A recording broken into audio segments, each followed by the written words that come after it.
दोस्तों सिक्किम भारत का सबसे खूबसूरत राज्य है, आप सब जानते हैं। लेकिन एक वक्त पर यह कभी एक देश हुआ करता था जहां इनकी अपनी खुद की सरकार, अपना राजा और अपनी पहचान थी। लेकिन दोस्तों 1975 में सिर्फ कुछ महीनों में सब कुछ बदल जाता है। आखिर ऐसा क्या हुआ, इस कहानी के पीछे की हकीकत क्या है दोस्तों, आज मैं आपको बहुत चीज़ें बताने वाला हूँ। और साथ ही सबसे बड़ी बात दोस्तों, यहाँ पर हमारे जो NSA अजीत डोभाल जी, उनका कितना बड़ा रोल है सिक्किम को एक अलग देश से भारत में जोड़ने का। दोस्तों सिक्किम पर राज करता था नामग्याल वंश। आखिरी राजा थे पेल्डेन थोनपुर नामग्याल, जिन्हें चोग्याल भी कहा जाता है। लेकिन धीरे धीरे दोस्तों जनता में असंतोष बढ़ने लगा, खास करके नेपाली मूल की जो आबादी थी वो बराबरी का अधिकार यहाँ पर मांग रहे थे। अब दोस्तों 1973 के आते आते सिक्किम में हालात काफ़ी बिगड़ने लगे और वहाँ जगह जगह प्रदर्शन होने लग गए।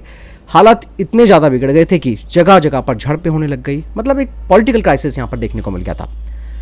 भारत जो कि पहले से ही सिक्किम का संरक्षक था, अब सीधे दखल देने की स्थिति में भारत आ गया, क्योंकि इस तरीके की वहाँ पर हालत ख़राब हो गए थे। अब दोस्तों यहाँ पर सबसे बड़ी बात ये थी कि अप्रैल 1975 की भारतीय सेना दोस्तों गंगटोक पहुँचती है। पूरे राजमहल को घेर लिया जाता है।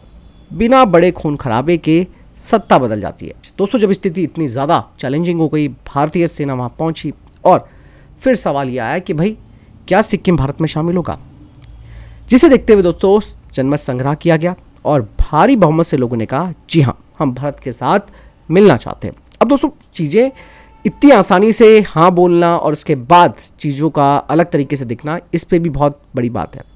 16 मई 1975 को सिक्किम ऑफिशियली तौर पर भारत का 22वां राज्य बन गया। अब सवाल दोस्तों यहाँ पर फिर से आता है कि आखिर भारत ने ये सब इतना स्मूथली कैसे कर लिया।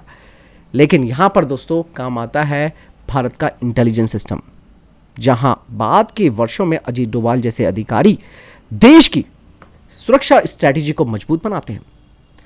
यहाँ पर दोस्तों सिक्किम के जंगलों में एक बड़ा खतरा भी घुस गया था। उस दौरान CIA के जासूस भारत को नुकसान पहुंचाने वाले थे, लेकिन वो ये नहीं जानते थे कि भारत का सबसे ताकतवर शख्स उनके पीछे है, अजीत डोभाल जी, वो मास्टरमाइंड जिन्होंने दुश्मन को उनके इलाकों में ही खत्म कर दिया। और सिक्किम में CIA वर्सेस डोभाल हो गया था। इवन दोस्तों यहाँ पर अजीत डोभाल जी ने पूरी प्लानिंग ही पलट दी। दुश्मन भी नहीं समझ पाए कि आखिर ये हुआ क्या। हालांकि दोस्तों सिक्किम ऑपरेशन के पीछे अजीत डोभाल जी का जो सीधा रोल है वो पब्लिक रिकॉर्ड में नहीं है, लेकिन दोस्तों भारत की ऐसी स्ट्रैटेजी के पीछे इसी तरीके की सोच और प्लानिंग काम करती है। आज सिक्किम दोस्तों सिर्फ भारत का एक खूबसूरत राज्य नहीं है, बल्कि ये भारत की सुरक्षा की दीवार है, वो भी चाइना बॉर्डर जहाँ पर नाथुला पास है। और हर जगह इसकी स्ट्रैटेजिक वैल्यू बहुत बड़ी है। अब दोस्तों यहाँ पर मैं आपको बता दूँ कि आज एक छोटा सा देश भारत की सबसे बड़ी ताकत बन चुका है। सिक्किम हमें ये दिखाता है, ये सिखाता है कि एकता ही असली पावर है। दोस्तों आपने देखा किस तरीके से हमारी स्ट्रैटेजी, हमारी प्लानिंग ने बिना शोर शराबे के, बिना खून खराबे के सिक्किम को भारत का इम्पोर्टेंट राज्य बना दिया। और वहाँ पर अब शांति है, स्थिरता है। और सबसे बड़ी बात यह है कि आज चाइना को काउंटर करने के लिए भारत के पास वो एक मजबूत दीवार भी है। यही वजह है दोस्तों कि हमारी जो इंटेलिजेंस एजेंसी हैं उसके पीछे काम करने वाले लोग बहुत ही स्ट्रैटेजिक तरीके से काम करते हैं। CIA जैसे बड़ी संस्था को भी चैलेंज दे दिया गया, उन्हें पता भी नहीं चला कि आखिर हुआ क्या।